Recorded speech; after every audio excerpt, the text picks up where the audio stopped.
Mustang teamed up and branded with more star power partners than any other American car. Of all the variant partnerships, none have captured Mustang's passion more than the acclaimed Roush or Superstar Shelby models. Legendary designer Carroll Shelby brought his GT design to Mustang in 1965 to begin the most celebrated and marketable partnership in American automotive history. When Shelby parted ways with Ford in 1969, the die was already cast. From his high-performance 289 GT350 to the return of the GT500 in 2005, the meanest, most expensive Mustangs were built under the Shelby banner. Former Ford engineer Jack Roush has created some of the most riveting and magnificent handling Mustangs ever produced. The 2006 Roush Stage 3 kicks out well over 400 horsepower. The suspension, with Roush proprietary tuning, delivers the full allure of Mustang appeal. An exotic ride without an elitist price tag. At this stage of a build, an inventory of what's on hand is vital. Best to know now if anything was left in the booth or not painted at all.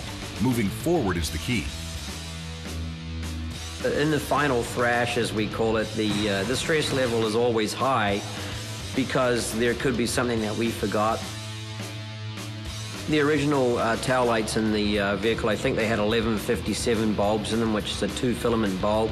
One filament stays on for the tail light, and then when you press on the brake or put the turn signal on, another filament will now light up to make the light brighter.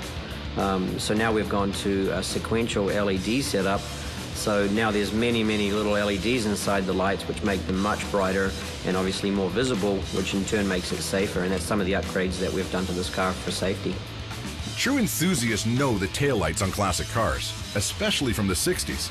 It's a signature of the model, make, and year. Mustang maniacs will spot a fraud on the most revered years of their pride and joy. Keeping the look faithful is an absolute must. Improving safety with LED technology won't take away from the look. Anything that'll keep them off your rear end goes to the front of the to-do list. We went and checked the final fit on the rear bumper after all the panels were on and everything was set up. And we were going to send it out to the chrome shop, but I'm not sure now. It might turn into a painted piece. I think we're going to go with a monochrome look of the car, at least on the front and the rear bumper. I think it'll kind of jazz it up a little. We decided to go with a bigger fuel tank that was originally equipped in the vehicle. Instead of a 16, we went with a 22-gallon. So the tank height is a little bit, higher inside the trunk, so the filler neck didn't fit. The filler neck for the gas, we basically just measured it up, put it in there as a rough fit, and then we took it over, cut off the filler neck, bead rolled it, and then we put a new rubber coupler in there and did up all the hose clamps, and it was good to go.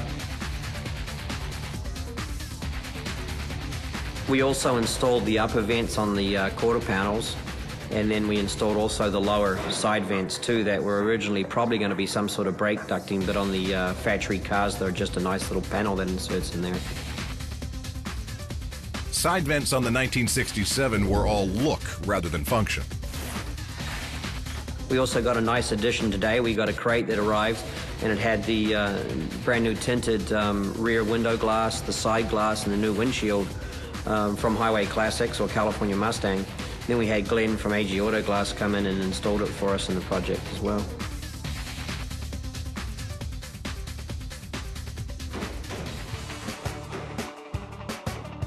One of the main things that we changed on the very front of the vehicle is the aluminum core support.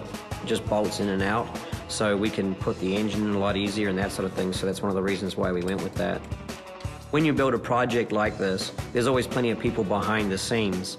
And there's vendors that supply the parts, there's people that supply help with the parts because they designed them, they built them, and now we're fitting them to the vehicle. There's people that just supply nuts and bolts for the project. I mean, everyone matters. Giving credit to all hands on any project built this meticulously isn't just the right thing to do. It's mandatory if you ever want to walk down this road again.